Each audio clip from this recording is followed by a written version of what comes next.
Bien, merci beaucoup. Merci à M. Tilly et aux organisateurs de ces conférences de m'avoir invité. Alors, il m'a présenté rapidement. C'est vrai que j'ai été professeur quasiment pendant presque 40 ans maintenant à l'Institut Lumen Vitae, mais j'ai été aussi professeur à Mons, figurez-vous. J'ai été montois pendant 10 ans, oui, de 1972 à 1982.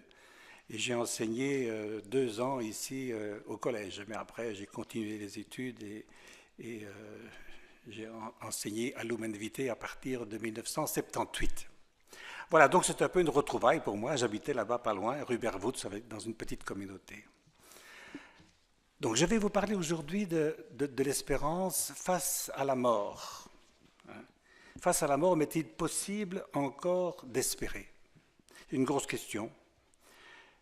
Bientôt, nous allons célébrer la fête de Pâques. Enfin, les chrétiens vont célébrer la fête de Pâques. Et la fête de Pâques, c'est la foi en Christ ressuscité et la foi en notre propre résurrection à sa suite. Lui, le premier-né d'entre les morts, ça veut dire que à sa suite, nous pouvons espérer ressusciter. C'est fondamental dans le christianisme, c'est le cœur du credo. Quand on dit le credo ensemble en Eucharistie, vous avez au centre du credo, il est mort, il est ressuscité le troisième jour. C'est fondamental. Quand on ne croit pas, si on ne croit pas à la résurrection, on peut ne pas croire, bien entendu, ce n'est pas obligé, mais on sort du christianisme. La foi en la résurrection est le cœur de la foi chrétienne. Saint Paul dit, si le Christ n'est pas ressuscité, notre prédication est vaine et vaine notre foi. J'ai mis ça en exergue de mon exposé sur les feuilles que vous avez. Et les feuilles vous permettront d'ailleurs de suivre mon exposé. Si jamais, à un moment donné, vous perdez le fil, vous pouvez le retrouver sur ce petit papier. Comme introduction, je vais quand même souligner que la foi en la résurrection fait partie des foi en l'au-delà, mais les foi dans l'au-delà, elles sont multiples en fait. Depuis que l'humanité est humanité, depuis que les hommes, si vous voulez, a émergé, depuis que l'humanité a émergé, et que les hommes ont eu la conscience qu'ils mourraient, je pense que c'est une des caractéristiques de l'humanité. Les animaux ne savent pas qu'ils vont mourir.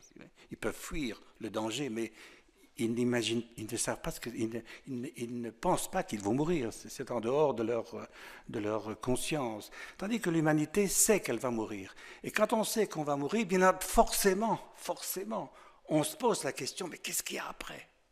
Donc c'est un signe de l'émergence de l'humain que de poser la question de l'au-delà. Alors cet au-delà, dans la culture de l'humanité, a pris des formes extrêmement diverses. Chez les Grecs, par exemple, on parlait de l'Hadès, hein, c'est le lieu des morts, le séjour des morts. Et aussi, il y avait dans les mythes égyptiens, il y avait la pesée des âmes. Les âmes arrivaient, hein, et puis on pesait les âmes, et s'il n'y avait qu'une plume, et si la plume ployait, ça veut dire que l'âme était lourde et elle était condamnée. Et ainsi de suite. Toutes les cultures ont eu des représentations de l'au-delà. Chez les Juifs, il y avait, pas tout le temps, mais il y a eu le Sheol, ce qu'ils appelaient le Sheol, le monde des morts.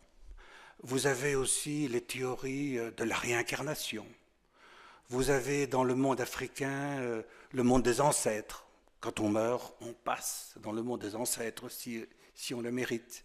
Donc, la pensée de l'au-delà, elle fait partie de l'humanité et elle a pris des formes très, très diverses.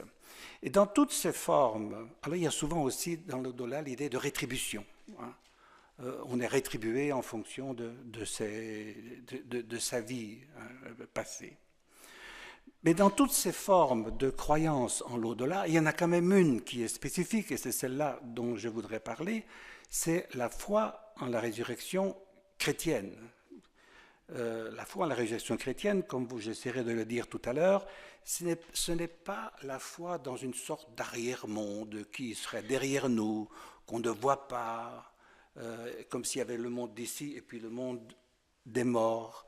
C'est pas tout à fait ça dans la foi chrétienne. La foi chrétienne, j'essaierai de le dire tout à l'heure, c'est la pensée de la résurrection comme une recréation.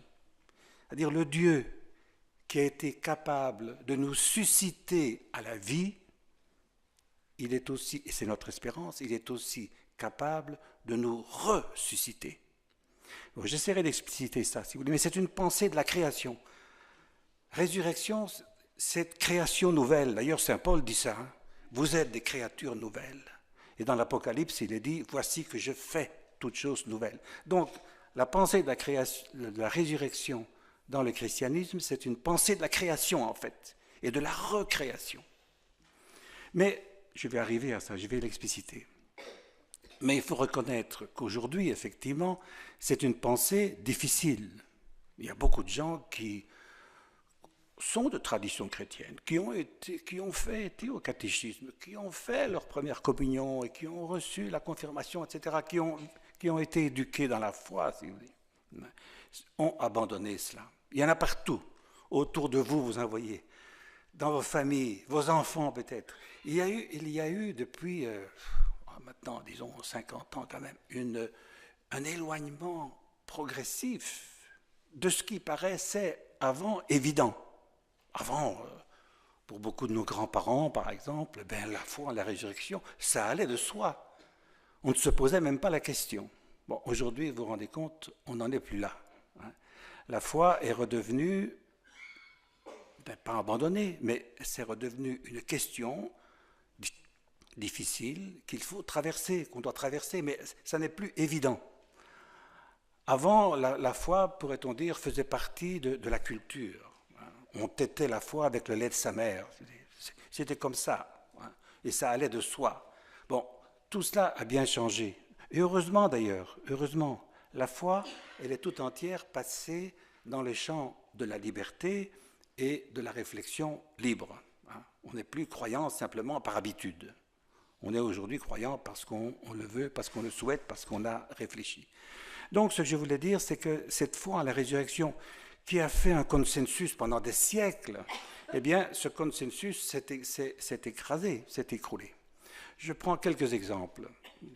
Il y a 2 ans, je crois que c'est en 2012 ou 2013 plutôt, Christian de Duve, vous connaissez le prix Nobel de médecine, de tradition catholique, professeur à l'université de Louvain, un grand homme, un spirituel, c'est-à-dire c'est quelqu'un qui réfléchit, qui essaie de mûrir les choses, un grand monsieur, donc c'est un monsieur admirable.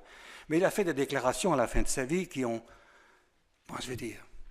qui ont quand même frappé, étonné, posé question. Voici ce qu'il dit.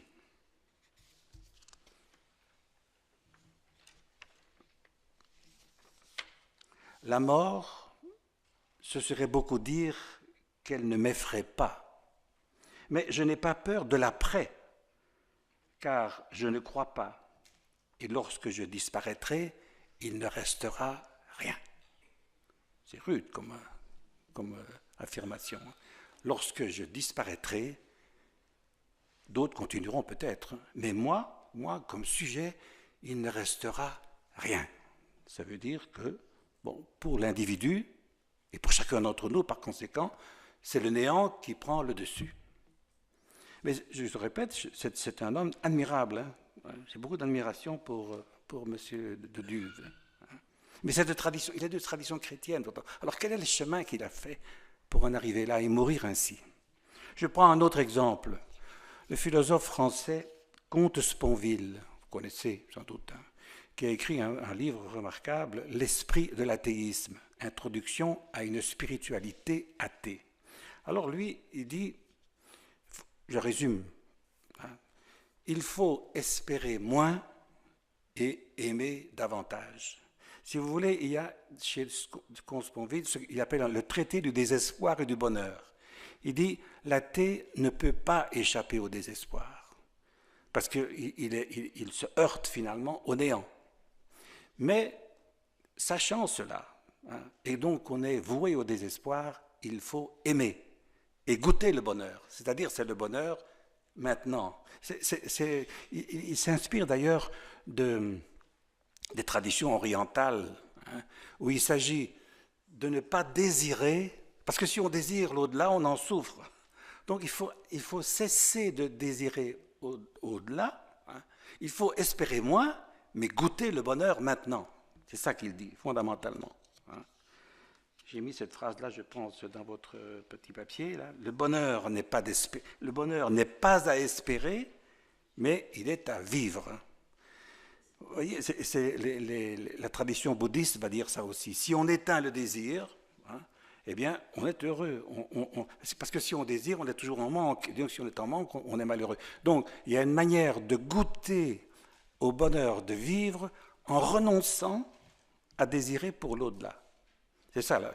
Mais beaucoup de gens vivent comme cela. Hein. Beaucoup de gens vivent comme cela. Regardez autour de vous. On ne croit pas, beaucoup ne croient à rien au-delà, mais en même temps, on essaye d'être bon pour autrui, on essaye d'aménager le monde pour qu'il soit meilleur, pour qu'il y ait du bonheur pour soi-même et pour autrui. C'est pas du tout un monde, le monde athée en ce sens-là n'est pas du tout un monde égoïste. Hein. Il y a beaucoup de dévouement, beaucoup de bienveillance, beaucoup de gens qui travaillent pour le bonheur d'autrui. Et pourtant, ils ne font pas référence à Dieu et il n'y a pas d'espérance au-delà de la mort pour chacun pour soi. Si, il y a espérance pour ceux qui continuent, mais à un moment donné, comme individu, comme sujet, comme dit Christian de Duve, il ne restera rien. Alors, quand on vit dans cette optique-là, si vous voulez, ce qui se passe aujourd'hui, c'est que ce n'est plus la foi religieuse en ce sens-là qui domine, c'est plutôt les sagesses. Les sagesses, il y a une sorte de retour des sagesses païennes.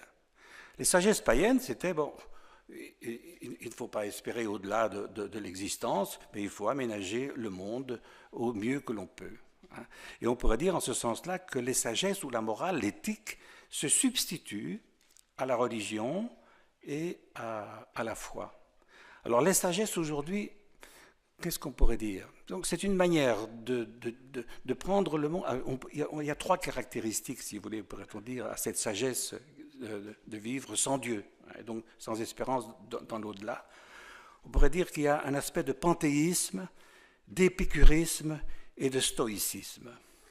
De stoïcisme parce que, vous savez, le stoïcisme, c'est savoir souffrir, savoir accepter les choses lucidement, hein, même si ça fait mal, hein, eh bien, accepter cela. Et ça ouvre d'ailleurs au bonheur possible, mais il faut accepter les limites. Chantal Delsol, qui est une philosophe française, a écrit un livre qui s'appelle « L'âge du renoncement ».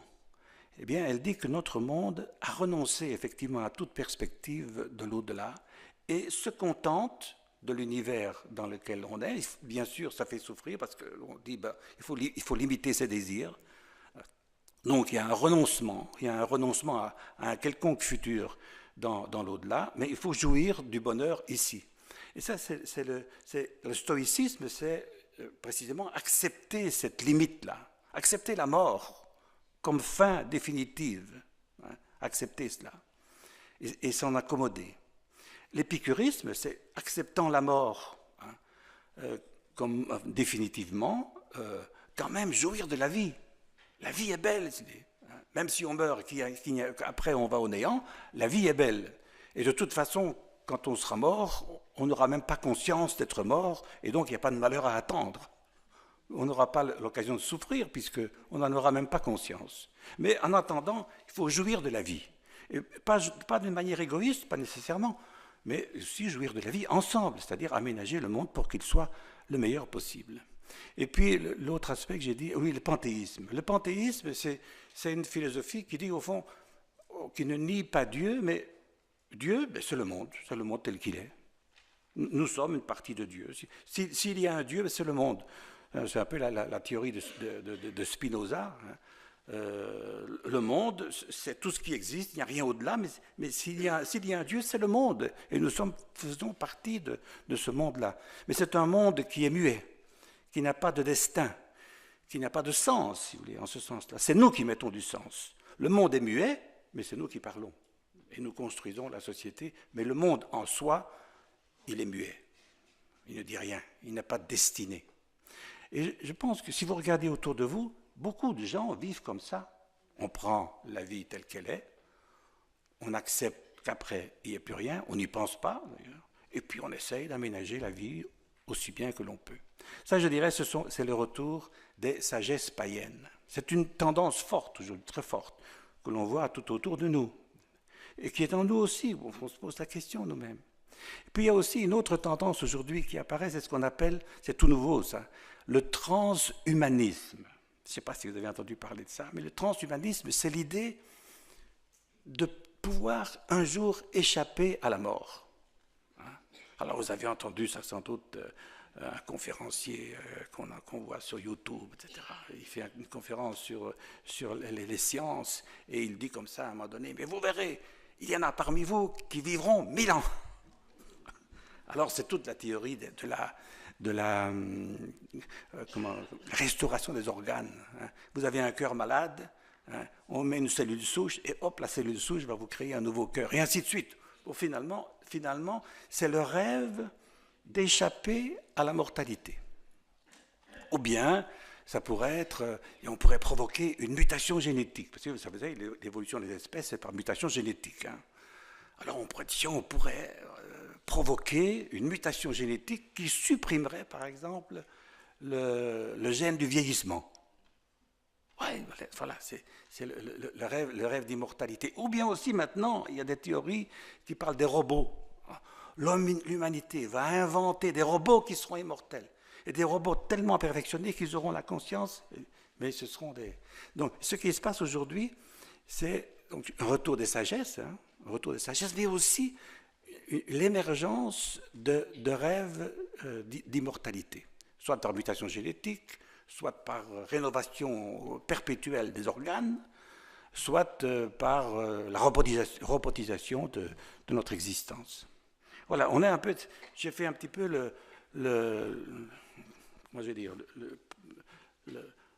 un relevé de ce qui se passe aujourd'hui sur le plan de la foi en l'au-delà ou de la non-foi en l'au-delà. Maintenant, dans ce contexte-là, le défi est pour la proposition chrétienne, le défi est de rendre croyable, de rendre plausible la foi en la résurrection et de la rendre plausible et désirable. Le livre que j'ai écrit, effectivement, c'est Dieu désirable. Alors, je ne vais pas vous convaincre sur la résurrection. Je vais essayer simplement de la rendre, parce que la foi en la résurrection, vous ne la trouverez jamais au bout d'un argument obligatoire. Ce n'est pas possible. Mais ce qu'on peut faire, c'est rendre plausible. Oui, la plausibilité, c'est... Ah oui, c'est intelligent, c'est raisonnable, mais ça n'oblige pas. C'est ça qui est le plausible. Oui, c'est raisonnable, c'est pas fou, on ne délire pas, ça tient le coup intellectuellement, mais ça ne s'impose pas. C'est plausible et désirable, c'est-à-dire ce qui est plausible, il faut encore que ce soit, de dire, mais c'est bien. Si c'est ça, c'est bien. Bon, donc je vais essayer de parler de la résurrection, si vous voulez, en disant, c'est plausible, ça n'est pas ridicule intellectuellement, et en même temps, c'est beau. Si c'est ça, c'est bien. Voilà, je vais essayer de parler comme ça. Je vais parler de la résurrection à partir de deux voies. On pourrait trouver d'autres. On pourrait en trouver d'autres, mais je vais prendre deux voies. Celle que j'ai annoncée tout à l'heure, c'est la voie de la création. Penser la création. Tout à l'heure, je disais, résurrection, c'est une recréation. Nous sommes des créatures nouvelles. Donc, je vais faire une petite réflexion sur la création. Et puis, la seconde voie que je prendrai pour penser la résurrection, ce sera plutôt une voie éthique, par le choix des valeurs que nous faisons. Il y a des choix de valeurs qui font que, c'est ce que j'essaierai de dire, qui relativisent la vie en mettant des valeurs qui sont plus forte que la vie. Je m'expliquerai. Mais prenons d'abord la première voie, partir de la création. Quand on voit, je vais commenter un peu le texte de la Genèse sur la création, Genèse chapitre 1 et 2. Alors attention, ce sont des textes qui n'ont aucune valeur archéologique ou paléontologique. On est bien d'accord là-dessus. Ça ne dit rien, Dieu n'a pas créé en 7 jours. C'est un récit symbolique. C'est un récit tardif d'ailleurs. Il n'y avait personne, il n'y avait pas de journaliste pour dire comment Dieu avait créé. Donc les récits de la Genèse, hein, avec les 7 jours et puis Adam et Ève, ce sont des récits qui n'ont aucune valeur historique, aucune valeur paléontologique, qui ne disent rien de l'origine. Ce sont des récits qui parlent de la condition humaine de tous les temps. Vous comprenez ce que je veux dire? Ce sont des récits symboliques qui disent quelque chose de l'homme, de l'humanité, mais à tous les temps, donc qui parlent pour aujourd'hui aussi. Donc en fait, c'est beaucoup plus fort. Ce sont des textes qui sont beaucoup plus forts et beaucoup plus significatifs, hein, pour nous aujourd'hui, mais qui ne disent rien pratiquement du passé, hein, mais ils parlent de la condition humaine de tous les temps. Alors qu'est-ce qu'on dit là-dedans? On dit, bon, Dieu a créé, hein, et la création dans la Bible, c'est une création par la parole, donc c'est un acte de communication. Hein. Dieu dit, et cela fut. Et puis, à un moment donné, quand il crée comme ça, il dit à un moment donné, dans le 6e ou 5e ou 6e jour, je ne sais plus, « Voici que je vous donne ». Donc, la création, elle est pensée comme un don. Il ne faut pas penser la création en termes de causalité. La science analyse les causes. Hein. On va dire, bah, il y a eu des mutations, il y a eu le Big Bang. Bon, c'est vrai, la science peut découvrir cela. Mais de toute façon, quelle que soit la manière dont les choses se sont passées, comme on dit, ce sont des données. On dit d'ailleurs les données de la science. Hein. On dit les données de la science. Eh bien, ces données, effectivement, donc la théologie ou la foi ne vient pas parler du Big Bang ou des mutations génétiques, mais elle dit ces données. Donc, c'est vrai que quand on dit « je suis créé », ce n'est pas une explication scientifique. C'est un autre langage que celui de la science, mais quand on dit « je suis créé », c'est je ne suis pas, c'est reconnaître que je ne suis pas à la source de ma propre existence. Il y a une sorte de passivité, je reçois mon existence. C'est ça. En fait la foi en la création, c'est ça que ça dit. Ma vie, je la reçois. Je la reçois d'un autre. Je ne suis pas à l'origine de ma propre existence. En fait, souvent quand on parle de création, on regarde derrière, on dit Dieu a créé. Non, en fait, l'expérience fondamentale, c'est la création, c'est maintenant. Vous êtes là, je suis là. Est-ce que nous sommes à l'origine de notre propre existence? Il suffit de se pincer le nez pendant 5 minutes et on meurt. Donc, notre vie, on la reçoit constamment d'une puissance mystérieuse que dans la foi chrétienne nous appelons Père. Nous disons ça dans la foi chrétienne, la puissance qui nous a créé la vie, qui nous donne la vie maintenant, eh bien, nous disons que c'est une puissance bienveillante qui est paternelle. Mais vous voyez qu'on n'est pas ici dans l'ordre du langage scientifique. Hein. On est dans l'ordre de la relation. En ce sens-là, si vous voulez, il faut entendre création, non pas comme une production, je fais quelque chose, je produis quelque chose, je crée quelque chose, comme si je faisais de la terre, je faisais un objet. Ça c'est mécanique. Ici, quand on parle de création, le langage théologique de la création, ça veut dire donation. Ou en d'autres termes, Dieu créateur, ça veut dire Dieu donateur, celui de qui nous tenons l'existence. Et la Bible dit ça d'emblée. Hein. On tient la vie de Dieu et il nous donne ça. Voici que je vous donne. Et alors ce que la Bible dit aussi à propos de la création, c'est qu'elle est bonne. Vous vous rappelez la création en 7 jours, il y a un refrain qui revient constamment après chaque jour. Et Dieu vit que cela était bon. Et Dieu vit que cela était bon. Et puis quand il a créé l'humanité, Dieu vit que cela était très bon. Il y a un affirmateur. C'est ça la pensée chrétienne, c'est de dire on tient la vie. Et on expérimente ça. On n'a pas la vie en soi, on la reçoit. Et il y a une instance donatrice, mystérieuse, bien entendu. Et puis on a aussi l'expérience de la vie qui est bonne. Et ça, je pense que c'est tout à fait fondamental. En ce sens-là, si vous voulez, dans le christianisme, on n'est pas dans une pensée manichéenne où il y aurait une sorte de puissance, le Dieu du bien et le Dieu du mal. On n'est pas du tout dans cette perspective-là dans le christianisme. Il n'y a pas de Dieu du mal. Dans la foi chrétienne, il n'y a pas de Dieu du mal. Attention, quand on parle de Satan, n'en faisons pas un Dieu du mal. Parce que parfois, on donne une sorte d'extension. Il n'y a pas de Dieu du mal. D'ailleurs, on dit, si Satan existe, c'est une créature. Si le mal existe personnifié, c'est une créature, ce n'est pas Dieu. Il n'y a pas de Dieu du mal et le fondement de notre existence, c'est la bonté. C'est la bonté et aussi Dieu nous crée inachevés. Ça, je crois que c'est très important. Dieu nous crée inachevés pour que nous puissions participer à notre propre devenir. On est co-créateur en ce sens-là. Et quand vous vous rappelez, peut-être dans le second récit de la Genèse, Dieu confie à l'homme la nature pour qu'il la cultive, et il y a une permission sans limite. Hein, tu peux manger de tous les arbres du jardin, et c'est bon à voir, c'est beau à manger. Donc on est dans le paradis, et tout est beau. Hein. Et c'est une permission sans limite. Hein, tu peux manger de tous les arbres du jardin. Mais alors il y a un interdit qui dit, mais attention, de l'arbre de la connaissance du bien et du mal, tu n'en mangeras pas, car si, le jour où tu en mangeras, tu mourras. Alors là, c'est intéressant parce que c'est un interdit qui éveille la liberté de l'homme. C'est-à-dire l'interdit a pour sens, c'est-à-dire attention, j'entends cette phrase-là, ça veut dire que je peux retourner à la mort.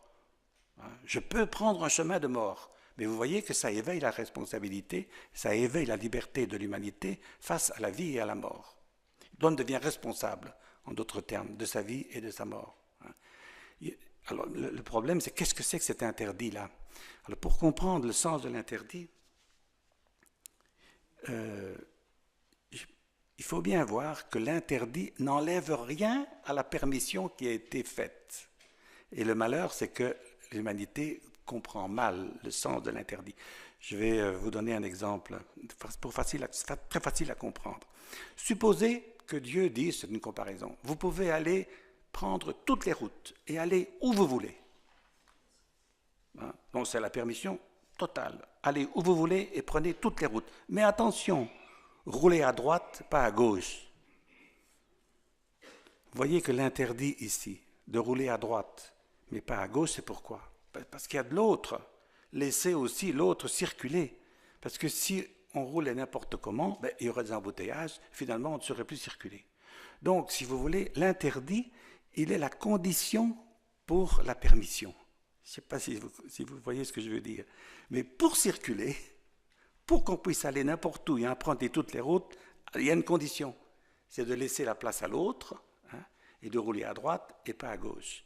Mais vous voyez que l'interdit de rouler à gauche, il n'enlève rien à la permission. Il n'enlève rien, il permet la permission. L'interdit permet la permission. Je vais encore donner un exemple plus simple pour vous montrer le sens de l'interdit. Si je vous dis, on ne peut pas tuer, heureusement, Dieu dit, je vous donne la vie, mais de grâce, ne tuez pas. Mais l'interdit va avec le don de la vie, bien entendu. Hein. L'interdit va avec le don de la vie. Si vous voulez vivre, eh bien, il y a certains interdits qu'il faut se donner, non pas pour nous réprimer, mais pour permettre de vivre. Vous avez des enfants ou des petits-enfants, certainement. Il y a des interdits qu'on dit aux enfants. Il ne faut pas tuer, il ne faut pas blesser, on ne vole pas, on ne ment pas. Est-ce que vous les brimez quand vous faites ça? Ou bien est-ce que vous leur apprenez la liberté? Est-ce que vous leur apprenez à vivre ou bien est-ce que vous les étouffez? Non, il y a des interdits. Attention, je ne fais pas l'apologie des interdits ici. Mais je veux dire, il y a des interdits en humanité qui sont bons, qui sont des conditions pour le vivre ensemble. Et alors le problème, c'est que l'humanité s'est laissée tromper. Elle a cru que l'interdit, c'était une brimade. Et alors elle a dit, oh, Dieu n'est pas si bon que ça. Et ça, c'est la voix du serpent en nous. Le serpent, le démon ou le Satan. Qu'est-ce qu'il dit? Dieu vous a interdit cela. Attention, il n'est pas si bon que vous ne pensez. Il retire certaines choses. Il ne veut pas tout vous donner. Faites attention. Et alors on entre dans la peur. La peur, et quand on a peur, qu'est-ce qu'on fait? On s'arme. Et quand on s'arme, on finit par utiliser les armes. On entre dans la violence. Mais vous voyez que le péché, c'est une représentation du péché ici. Le péché, je pense, fondamentalement, ce n'est pas tellement une question d'orgueil, mais c'est un imaginaire faux. On s'est trompé, l'humanité s'est trompée sur l'image de Dieu, et alors elle a pris peur. Elle a pris peur et alors elle est entrée dans la violence. La peur conduit à la violence. Oui. Et c'est comme ça que dans la Genèse, mais vous voyez, donc je veux dire, il y a une responsabilité qui est donnée à l'homme, hein, un interdit, mais un interdit qui ne brime pas sa liberté, mais qui le responsabilise. Mais c'est vrai que dans l'humanité, il y a eu des fautes, il y a eu de la faute, on est tous touchés par la violence. Hein. La violence, elle existe. Qu'on la subisse ou qu'on la donne aux autres, elle existe. Donc, au fond, on est entré ainsi dans une création qui nous est donnée, qui est fondamentalement bonne, mais qui est risquée parce qu'elle est livrée à notre liberté, et que notre liberté est faillible. Et alors c'est vrai qu'il y a du mal. Mais alors, je vais aller vite, mais si vous voyez dans la Bible, tout se termine dans les chapitres de la Genèse, tout se termine par une promesse. Hein. Bien sûr, l'humanité est blessée, hein, mais un jour, dit le texte, le lignage de la femme, donc l'histoire humaine, qu'est-ce que c'est que le lignage de la femme? C'est l'histoire humaine. L'histoire humaine t'écrasera la tête, c'est une phrase qui est dite contre le serpent. Donc, c'est une promesse que Dieu donne. Un jour, l'histoire humaine t'écrasera la tête. Tu seras bien sûr blessé, frappé, toi aussi, mais un jour, le mal sera vaincu. Ça veut dire que dans la foi chrétienne, la foi en la création, en Dieu qui donne, Dieu qui crée, beaucoup plus que le péché originel. C'est vrai qu'il y a du péché, qu'il y a de la violence, mais il y a une promesse originelle, si on peut dire, plus originelle que le péché originel. Notre histoire, elle est fondée sur la bonté de Dieu. Il n'y a pas de Dieu du mal. Il y a eu du mal, il y a de la violence, bien sûr. On est blessé par la violence, mais au total, il y a une promesse de salut à la fin. Mais vous voyez alors qu'à ce moment-là, la création, elle est où? Souvent, quand nous parlons de création, on regarde derrière. On dit, ah, Dieu nous a créés. Non, non, Dieu ne nous a pas créés. Dieu a créé. Dieu crée maintenant et nous créera encore. Mais ça change tout, parce que ça veut dire que notre création, elle est maintenant, mais elle est encore à venir. Et cette création qui est encore à venir, elle peut nous réserver des surprises. Et ça, c'est fondamental dans le message chrétien. Dieu vient du futur. Nous ne sommes pas au bout de notre création. La création est encore à venir. Mais si elle est à venir, il faut savoir quitter. Alors là, il y a une manière de voir la mort, si vous voulez, comme cela. Pour pouvoir avancer, pour aller vers cette création nouvelle dans laquelle nous sommes, nous sommes inachevés en fait. La création est encore à venir. Nous allons vers notre véritable création. Mais pour aller vers cette création qui est à venir, il faut savoir quitter. Comme un enfant, pour devenir adulte, quitte son enfance. Et alors ça, dans ce sens-là, si vous voulez, ça intègre la mort. La mort n'est pas contre notre création, la mort est un passage obligé, la mort est un passage par lequel qu'on traverse pour entrer dans cette création nouvelle. Même, je pense que scientifiquement, c'est même, il y a des chimistes, ou pas des chimistes, des biologistes qui disent que le processus de mort est vital, est nécessaire à la vie. Donc, si vous voulez, c'est une manière de penser la mort, non pas comme une punition, mais de manière de penser la mort comme quelque chose que l'on quitte pour aller ailleurs. Si le grain de blé ne meurt, ben, il ne pousse pas. Vous voyez, c'est une pensée donc de la création qui nous dit, mais tout est encore à venir, mais il faut savoir quitter. Ou en d'autres termes, on pourrait dire que la création de Dieu, nous ne sommes pas au bout de la création de Dieu, mais la création de Dieu, ce n'est pas non plus quelque chose qui est continu comme ça, comme si c'était une ligne continue, mais c'est plutôt, le mouvement de création de Dieu, c'est plutôt une reprise qui nous conduit encore plus loin.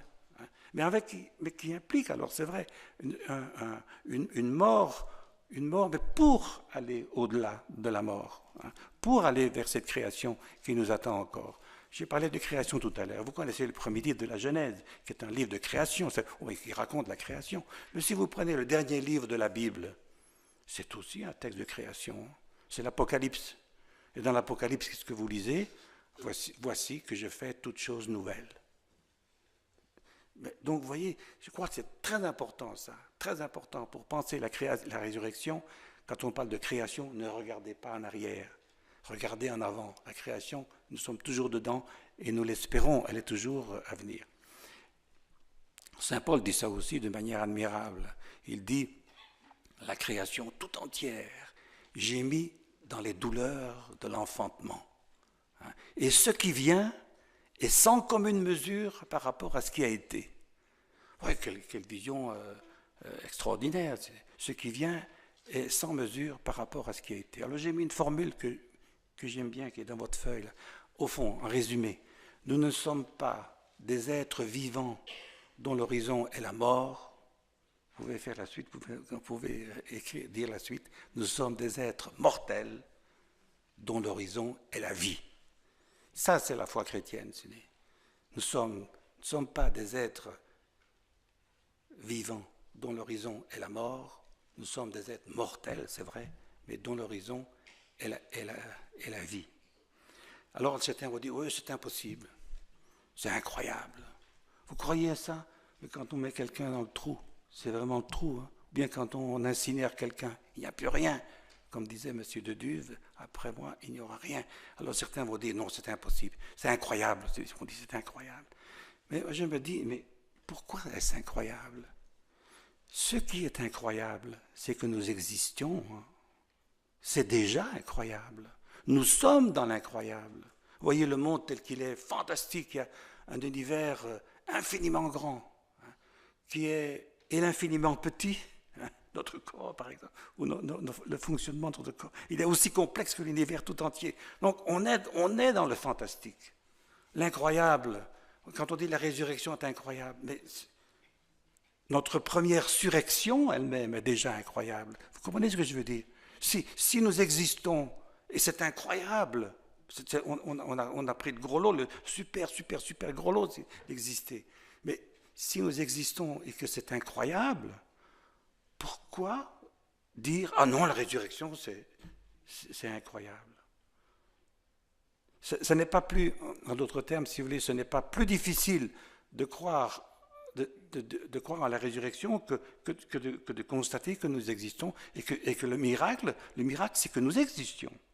Alors, je terminerai cette première réflexion en disant une première manière de croire en la résurrection, en tout cas de l'espérer, parce que ce n'est pas une question d'obligation, hein.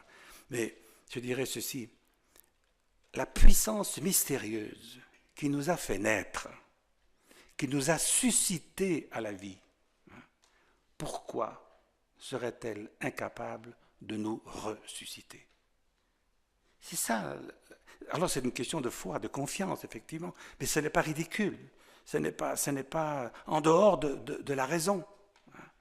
C'est extraordinaire d'exister, et ce sera aussi extraordinaire de ressusciter, mais c'est le même extraordinaire. Nous sommes dans l'extraordinaire, nous sommes dans le fantastique. Alors, je dis parfois, mais il y a des gens qui disent non, c'est impossible, mais quel est le goût de mort qui vous fait dire que c'est impossible? Comme si c'était triste, hein, de penser ça. Mais non, c'est plutôt joyeux. Voilà, c'est une première voie, si vous voulez, pour penser la résurrection. Je vais prendre maintenant la seconde voie. Vous allez voir, c'est autre chose, c'est tout autre chose. C'est plus quelque chose d'éthique, c'est plus sur les valeurs. Donc c'est une autre manière de penser l'hypothèse, la plausibilité de la résurrection. Je vais partir de l'idée suivante, qui est d'ailleurs celle de l'Évangile, hein, mais qu'on peut faire l'expérience dans la vie, c'est de dire ceci. La mort n'est pas le mal absolu. Le mal absolu, ce serait la fin de la fraternité, la fin de la solidarité, la fin de l'alliance. Et remarquez qu'il y a des gens, il y a des êtres humains, et c'est le cas notamment de Jésus, qui n'ont pas mis comme fin à leur existence, comme unique but de leur existence, d'éviter la mort. Ils avaient d'autres motivations, hein, où le but pour eux n'était pas d'éviter la mort, mais de conserver ce qui fait le souffle de la vie humaine. La vie humaine, si vous voulez, il y a des situations, comment je vais dire, ça consiste à dire, ne perdons pas notre âme, hein. Et ne pas perdre son âme, c'est savoir résister à toute forme de violence, quitte à souffrir et quitte à mourir. Voilà, on pourrait voir les choses comme ça. Ce que je veux dire ici, c'est qu'il y a des choix de vie qui sont tels que je m'engage à ces choix de vie pour vivre en me disant, s'il n'y avait pas ça, ce serait la fin de l'humanité. Eh bien, Jésus a vécu comme ça. Il n'a pas évité la mort. Et il n'a pas évité la mort. Son but n'était pas d'éviter la mort. Il a affronté la mort. Mais au nom de valeurs vitales. C'est ça qui est le paradoxe. Ce sont tous des gens qui se dévouent, qui se sacrifient, qui risquent leur vie parfois pour autrui. Ça veut dire que dans ce cas-là, on considère qu'il y a des valeurs plus importantes que de conserver la vie. Et que ce serait mortel pour l'être humain si, devant la violence, devant l'injustice, il se taisait et il disait, bon, faisons rien. Mais vous voyez, quand on fait ça, à ce moment-là, on situe la mort d'une autre façon. La mort n'est pas ce qu'il faut éviter, il y a un danger plus grand, c'est de perdre son âme. Alors, perdre son âme, je ne parle pas de l'âme immortelle, ce n'est pas ça que je veux dire ici, mais perdre son âme, perdre ce qui fait vivre finalement. Et ce qui fait vivre, c'est la fraternité, c'est l'alliance, c'est la solidarité. Et alors, eh bien, dans cette perspective-là, si vous voulez, on entre dans un combat pour l'humanité et ça vaut la peine. Vous entendez le mot « ça vaut la peine » ? Combattre pour l'humanité, combattre pour que l'humanité soit solidaire, quitte à souffrir, quitte à mourir même, ça vaut la peine. Vous avez des enfants sans doute, vous vous sentez très bien qu'à un moment donné, il y a quelque chose en vous qui va vous conduire à vous engager, à vous dévouer pour autrui, pour vos enfants, pour un monde meilleur, et ça peut vous faire mal. Vous pouvez risquer votre vie pour ça. Mais ça veut dire qu'il y a des choix de vie qui, à un moment donné, dans l'existence même, pour vivre, sont plus forts que la mort. C'est ça qu'il faut comprendre. Alors je vais prendre l'exemple de Jésus parce que là quand vous voyez la vie de Jésus, c'est ça qui s'est passé. Si vous voyez la vie de Jésus, prenez les trois tentations de Jésus au désert. Les trois tentations de Jésus au désert, c'est un peu le programme de la vie de Jésus. La première tentation, c'est de dire, le diable lui dit, mange. Mange, bon sang, mange. C'est l'ordre premier, l'impératif premier. Et Jésus dit non, l'homme ne vit pas seulement de pain. Ça veut dire que si on réduit la faim de l'homme, vous pouvez écrire faim dans les deux, F-I-N ou F-A-I-M. Si on réduit la faim de l'homme à simplement manger, on n'est plus humain. D'ailleurs, il dit, l'homme ne vit pas seulement de pain. Si on ne vit que de manger, de prendre, de plus, c'est pas humain. Donc, pour être humain, il faut autre chose. Deuxième tentation, c'est la tentation du pouvoir, dominer autrui. Alors dit non, je ne vais pas dominer, je veux être ni dominant ni dominé.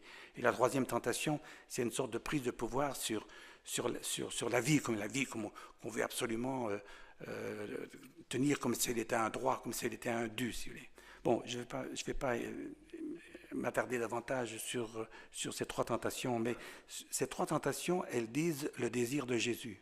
Ce qu'il veut, en fait, quand on voit quel était le désir de Jésus, il veut plusieurs choses. Et ce texte-là est programmatique, en fait, de toute la vie de Jésus. La première chose qu'il veut, c'est que l'humanité soit plus humaine, que l'homme sorte de l'animalité. L'homme ne vit pas seulement de pain. Donc c'est défendre l'humain, faire émerger l'humain, faire émerger l'homme et la femme. Non seulement faire émerger l'homme et la femme, mais vivre dans la fraternité. Ça, c'est la deuxième tentation. C'est sortir de la domination, c'est sortir de la violence. Et la troisième tentation, c'est reconnaître que la vie, on ne l'a pas comme un dû, comme un droit, mais on la tient d'un autre. Au fond, vous avez là tout le désir, tout ce qui a animé Jésus.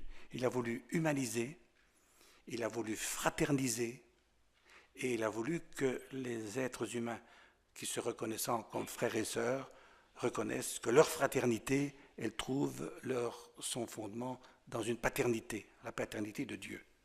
C'est ça le royaume de Dieu finalement. Le royaume de Dieu, c'est être davantage homme-femme, être davantage frère-sœur et se reconnaître fils-fille. C'est ça le programme de la vie de Jésus. Et il est entré là-dedans passionnément, quitte à mourir. Vous voyez ce que je veux dire? Il a pris un choix de vie vital, c'est un chemin de vie. Je suis la voie, la vérité et la vie. Je suis la voie, la vérité et la vie. Si vous prenez ce chemin-là, le chemin de l'amour, eh bien, vous vivrez, quitte à mourir. Mais vous voyez que le choix qui est fait, c'est un choix de vie, qui est plus fort que la mort, en fait. Alors, regardez, la vie de Jésus. Donc, il a passé sa vie à faire le bien. Il a passé sa vie à faire le bien, comme dit dans les Actes des Apôtres, on voit ça. Il a passé sa vie à faire le bien. Il a été rejeté. Il a été rejeté par qui? Par les gens de son temps. Mais il a été rejeté par les religieux de son temps. C'est la religion qui l'a tué. Il ne faut pas oublier ça. On dit que les religions sont dangereuses. Mais c'est vrai, les religions sont dangereuses. Ce sont les religieux qui l'ont... Les religieux je ne dis pas que la religion est mauvaise en soi, ce n'est pas ça que je veux dire. Mais vous voyez quand même que ce sont des religieux qui ont dit « Ah non, ça ne va pas, il prend notre pouvoir, il parle mal de Dieu, non, on n'est pas d'accord, il mérite la mort, au nom de notre foi. » Donc c'est la religion qui a tué Jésus. Il ne faut pas oublier ça. Les religieux de son temps plutôt. Je ne dis pas que c'est le judaïsme qui a tué Jésus. Je ne dis pas dire ça, parce que ça se serait tombé dans l'antisémitisme. Pas du tout. Donc ce n'est pas le judaïsme qui l'a tué. Jésus était juif. Il appartenait à la religion juive. Mais ce sont les religieux de son temps qui l'ont tué. Qui n'ont pas accepté ce qu'il disait parce qu'ils se sentaient contestés dans leur pouvoir. Et puis ils disaient des choses nouvelles qui n'ont pas accepté. Et ils l'ont tué, donc, avec la collusion des pouvoirs politiques. Ils l'ont mis en croix. Alors sur la croix, qu'est-ce que vous voyez? Sur la croix, vous voyez un maximum de violence. C'est vrai, je ne sais pas si vous avez vu le livre, le film La Passion, un film terrible. On voit le déchaînement de violence sur Jésus. Donc sur la croix, vous voyez ce déchaînement de violence. Comme on le voit dans l'histoire humaine, ce n'est pas uniquement lui qui a souffert ça. Mais vous voyez les tortures, les génocides, aujourd'hui, il y a une violence humaine. Vous voyez tout ce qui se passe en Syrie maintenant, la violence injuste. Lui, il a souffert aussi de cette violence-là, injuste. Et sur la croix, vous voyez ça.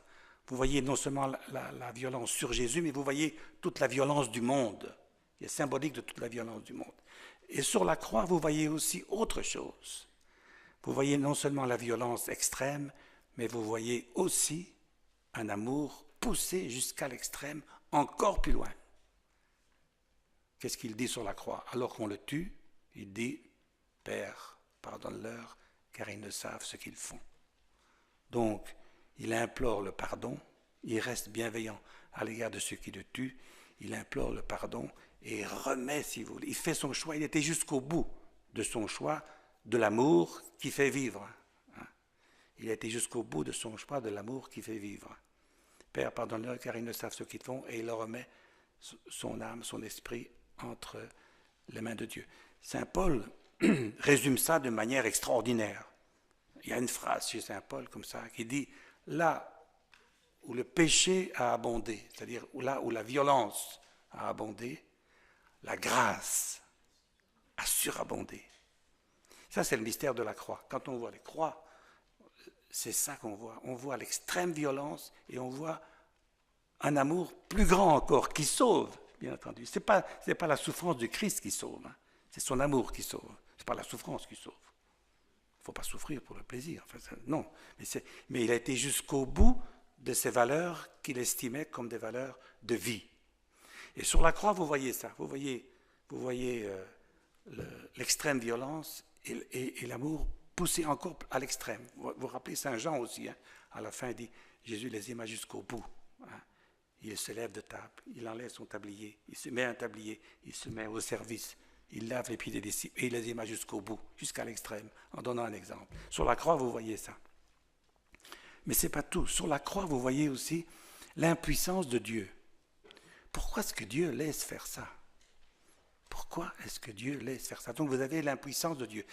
Si Dieu intervenait pour arrêter la main du bourreau qui tue, ça voudrait dire que Dieu reviendrait sur son idée de liberté, son projet de liberté. Non, il laisse faire. C'est-à-dire il va jusqu'au bout aussi de la liberté humaine. Il laisse le mal se faire. Et là, vous avez l'impuissance de Dieu. Et en même temps, vous avez la toute-puissance de Dieu.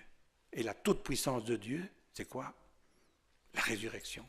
Justement. Donc, sur la croix, vous voyez l'extrême violence, l'extrême amour, et sur la croix, vous voyez l'impuissance de Dieu et la toute-puissance de Dieu qui ressuscite. Imaginez cet homme-là, donc imaginez que cet homme-là, qui a passé sa vie à faire le bien, qui a aimé jusqu'au bout, imaginez, donc il est mort, on l'a crucifié, imaginez que rien ne se passe. Si rien ne se passe, qu'est-ce qui se passe? Rien. Si rien ne se passe, alors à ce moment-là, ça veut dire, effectivement, le mal, la violence ont gagné. Ont gagné. Et alors on est comme les disciples d'Emmaüs. Nous espérions. Maintenant, c'est fini. Il n'y a plus d'espérance. Le mal a gagné, la violence a gagné, la mort a gagné. Et bien justement, la foi en la résurrection, à un moment donné, elle a pris les disciples et ils ont eu le sentiment, alors il faut voir comment, il faut voir les récits, peu importe, on ne va pas analyser les récits de résurrection, mais ce qui est certain en tous les cas, c'est qu'à un moment donné, les disciples ont dit, c'est pas possible, il est vivant. Le chemin, ou en d'autres termes, si vous voulez, le chemin qu'il a pris, donc d'aimer jusqu'au bout, quitte à mourir, ça c'est la vie. La vie est là. Et la résurrection en est l'expression, si vous voulez, la manifestation. C'est ça notre foi chrétienne. C'est je suis le chemin, la vérité et la vie, et le chemin, c'est le chemin de l'amour, et l'amour est le viatique qui est plus fort que la mort. Ça, le viatique, c'est ce qu'on a sur le chemin. Le via, c'est ce qu'on prend sur le chemin. Eh bien, si on choisit ainsi de vivre l'amour, à la limite, quitte à souffrir, quitte à mourir, il y a des gens comme ça qui meurent pour une cause, eh bien, on est sur le chemin de la vie. Et la résurrection est, dans notre foi, bien sûr, c'est un témoignage, et l'affirmation que cette voie-là, elle est vitale, elle est vivifiante. Elle est vivifiante. Et la résurrection l'atteste. Voilà. Oui, c'est une autre manière de penser la résurrection. La première manière, c'était à partir de la création. Ici, c'est à partir des choix de vie, où on dit, et en ce sens-là, on pourrait dire, le mal absolu, c'est pas la mort. Le mal absolu, ce serait la mort de l'âme, c'est-à-dire la fin de la fraternité. Et si on se résolvait à ce qu'il n'y ait plus de fraternité, ça, ce serait le souffle de la vie humaine qui disparaîtrait. Et là ce serait une sorte de seconde mort. Et Jésus d'ailleurs dit dans l'Évangile, ne craignez pas ceux qui tuent, ceux qui savent tuer le corps, mais ne savent pas tuer l'âme. Donc ça veut dire qu'il y a des valeurs qui sont plus fortes que la mort. Mais si on entre dans cette perspective-là, alors je termine mon dernier point. Il s'agit maintenant, alors si on est d'accord, enfin si ce que je dis est plausible et désirable, si vous voulez, alors on est appelé à vivre en désirant, en aimant et en espérant. Et on est appelé aussi à mourir en désirant, en aimant, en espérant. Je vais reprendre rapidement ces deux aspects-là. Si vous voulez, vivre en désirant, en aimant, en espérant. Donc, c'est entrer dans la vie en prenant comme chemin, justement, comme viatique, l'amour. Et dire, mais l'amour est vital. Ce qui fait vivre, c'est l'amour. J'ai oublié de dire une phrase tout à l'heure qui me paraît très importante chez Saint Jean. Il dit ceci, où il montre justement que l'amour est plus fort que la mort et ce qui nous fait dépasser la mort. Il dit, si nous nous aimons les uns les autres, c'est dans la première épître de Jean, hein, si nous nous aimons les uns les autres, nous sommes passés de la mort à la vie. Hein? Voilà, ça c'est l'amour comme viatique. Et si on prend cette optique-là, en fait, on est libre par rapport à la mort. Quelqu'un qui n'a pas peur de la mort, hein, qui considère que la mort n'est pas le mal absolu, mais qui considère que c'est l'amour qui fait vivre, il est libre. C'est vraiment la liberté que le chrétien a. On ne vit pas dans la peur ou dans la crainte de mourir. La mort n'est pas ce qu'on doit absolument éviter. Ce qu'on doit absolument éviter, c'est de ne pas aimer. C'est ça, pour les chrétiens. On n'est pas toujours en train de se dire, attention, la mort me guette. Non, on peut toujours se dire, aimer. Hein. Et on ne cherche pas à éviter la mort, mais on cherche avant tout à aimer. Mais si on fait ça, on est libre par rapport à la mort. Vous connaissez cette phrase de Saint Paul qui dit, c'est pour que vous soyez vraiment libre que le Christ vous a libéré. Hein.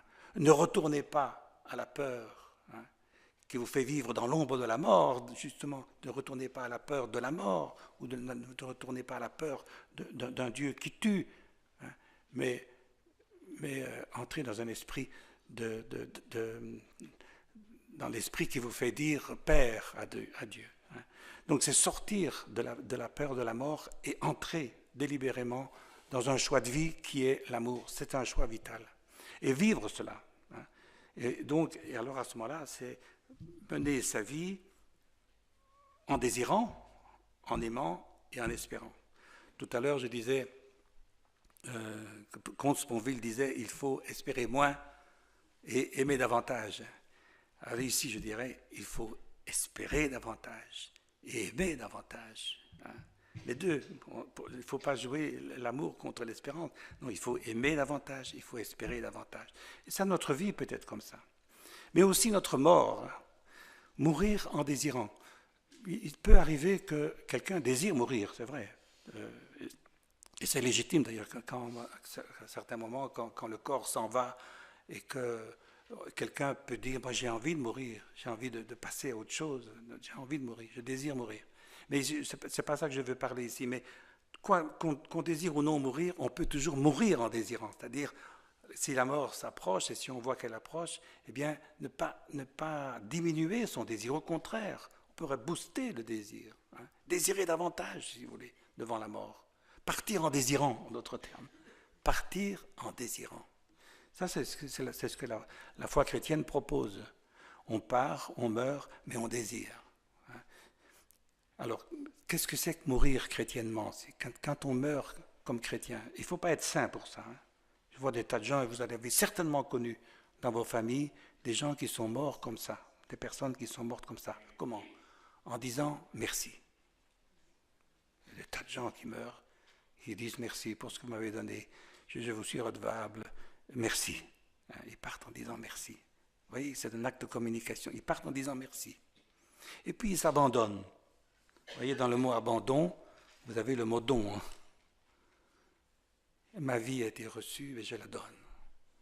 On est dans une communication totale. Je ne retiens rien, je donne. Hein. Et puis on meurt en espérant que ce don ne tombera pas dans le vide, ne tombera pas dans le néant, justement. Tout à l'heure, je disais, quand je disparaîtrai, disait de Duve, quand je disparaîtrai, eh bien, il restera, qu'est-ce qu'il s'est dit? Il restera le néant, ce sera le néant. Eh bien, ici, on s'abandonne et on espère que le don que l'on fait, de ce qu'on a reçu, en fait, ça ne tombera pas dans le néant. Il y aura une réponse. C'est une manière de mourir qui fait de la mort un acte de communication extraordinaire. C'est vrai, la mort, elle nous retire de la communication. On a le sentiment de perdre tout. On perd tout, on perd les relations, on perd sa vie.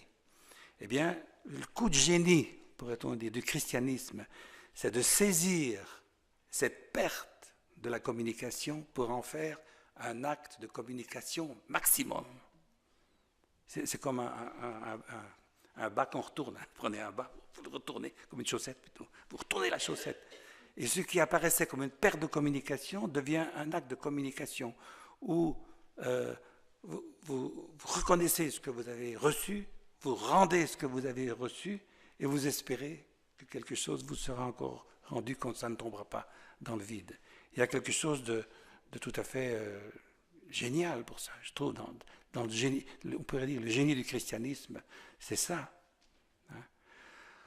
Voilà, donc ce que j'ai dit, ça n'oblige pas à croire. Hein.